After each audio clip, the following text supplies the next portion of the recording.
Why do some people promise you the moon and the stars and they either don't or can't deliver? These are people inherently who want to be seen as bigger than they are. So if you're a fan of The Office, then you know that Michael Scott is a prime example of someone who always needs to be seen as funny, always needs to be seen as intelligent, and he's sort of the bumbling idiot. And everybody in the office knows it but him. He makes huge promises. For example, there's the episode where he promises scholarships to all of those children. And the one person who he really doesn't like in the office is the person who keeps to himself, who actually enforces boundaries and rules.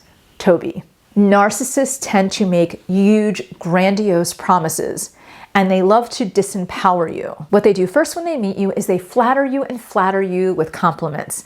And they're doing this not because you are actually so wonderful. I mean, you are wonderful, but they're not doing this because they think you're wonderful. They're doing this so that you think they're wonderful. I have other videos on that. I'll link them below. But understand, when a narcissist is complimenting you, they're not complimenting you to build you up. They're not complimenting you because they believe these things about you. They observe your behaviors. And if you're giving out that you need a certain level of affirmation for your beauty or for your achievements or whatever it is, they're going to find those things, compliment you on them. And as they compliment you, you're getting filled with what you think you need.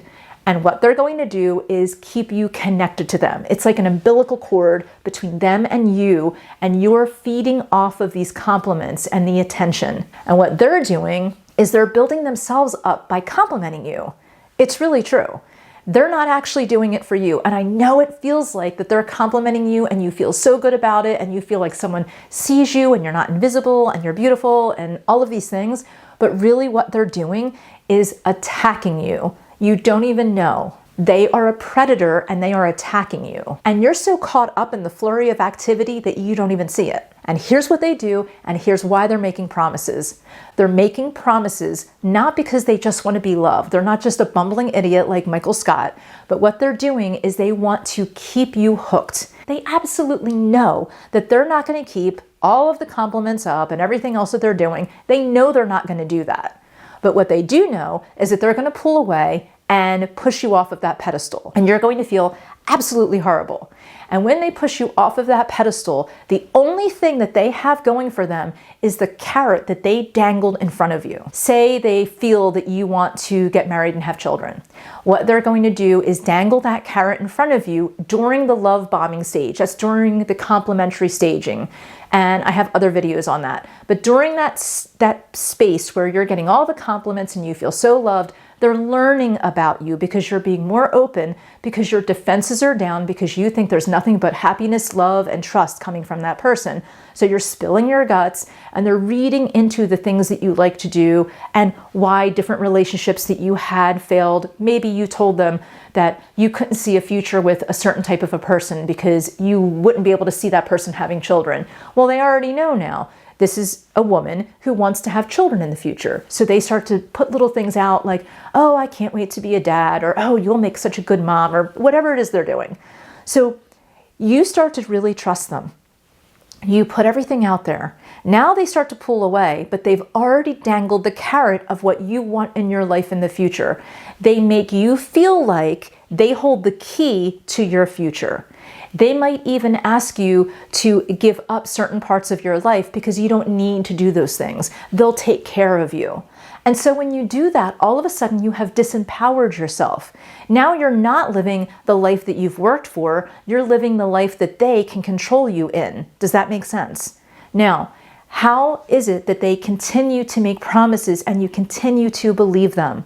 Because what they do is they pull away, and that feels horrible to you. Because now you, as much as you've been feeding their narcissism without you realizing it, they've been feeding your void, whatever that is. Maybe it's your wanting to have a relationship and be in love. Maybe it's the love you never had as a child. It could be a million things, but they're feeding it.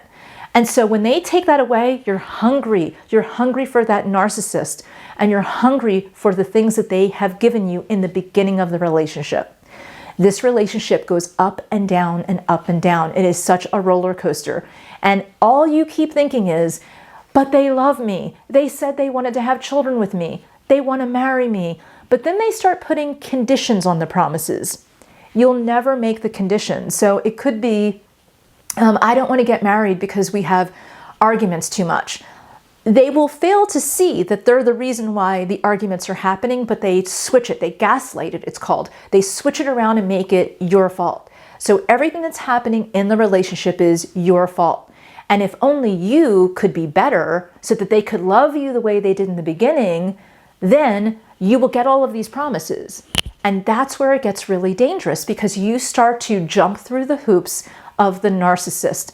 And the narcissist is getting not only when you're happy and when there's more of a physical relationship and things are going their way, they're getting all of that energy. But when you're sad, when you're crying, when you're laying in bed crying, when you're angry, when you're whatever, they're still happy. When you give them the silent treatment and you're talking to friends about them, they're still happy. As long as you're miserable, they're happy. It doesn't matter if you're in a good mood or a bad mood, they're always going to be happy as long as they're getting energy from you. And their promises are a way that they etch in stone that they're always going to get your energy. So the only way to truly break away from the narcissist is, there's strategies, gray rocking, no contact, all of that. I'm not talking about that right now, and I have videos on that, and I'll put them below. But the only true way for you to mentally get rid of that narcissist is to stop believing the promises. Don't believe that they're going to change. Don't believe that anything that they're bringing you is truth. So you have to stop thinking in terms of the future. There is no future with a narcissist. And if you do have one, it's going to only be more intensely painful. The only thing that you can do when there's all of these promises being put towards you is to recognize that these are all lies. And they're lies just like the very beginning, just like all of the compliments. These are all things to entrap you, to disempower you. And you are a beautiful human being. Now, I know that a lot of my audience is female, but I know there's guys here too. You're all beautiful human beings, and you deserve your future. You cannot count on a narcissist to be a part of that future. It's never going to happen. You have to make your own future. If you want to eventually have certain things in your life, whether it's materialistic, whether it's emotional, whatever it is, whether it's all of the above, you are the one that has to make these things happen, and you cannot make them with someone who is constantly going to sabotage you. Let me just give you one quick example on this. Say you want to lose weight.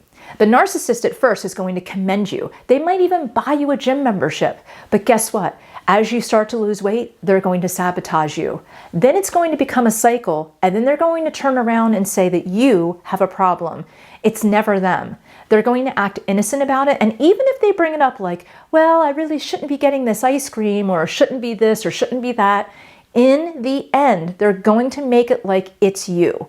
And here's the interesting and very scary fact. It is you, because you're depending on them for your support. You're depending on them for your affirmations and your self-love.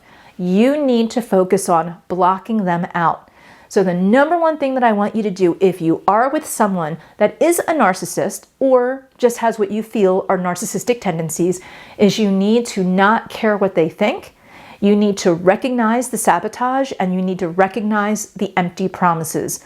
The carrot that's dangling in front of your face, knock it out of the way and keep your eye on the prize, which is your health and your happiness. Bottom line is, I want you to really love yourself enough to see through all of their masks, all of their fakeness, everything that they have going on, and focus on you. The narcissist does make empty promises, and they rarely follow through with them. Now, here is the one caveat. Sometimes they make really grandiose promises, and then they have like little tiny promises.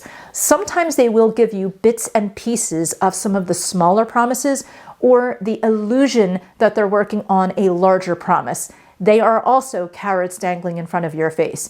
You know deep down in your gut, are you happy in your relationship? If you're looking at this right now, deep down in your gut, you're either not happy in your relationship or you're trying to get over the pain that someone else gave you. And I am here to tell you right now, whether it's in the present or the past, you are worth so much more, okay? Now, I have a free community called the Sanity Soiree. You are welcome to join. We really focus on more of the positive.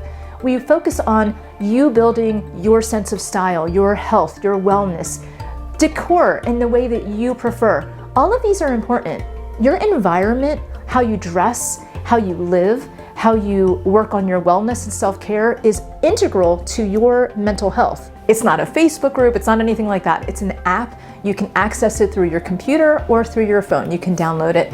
Free, easy, positive. We focus on self-care, self-enrichment, and getting past the hard stuff in life. So please join, and I have another video for you, and don't forget I have links below.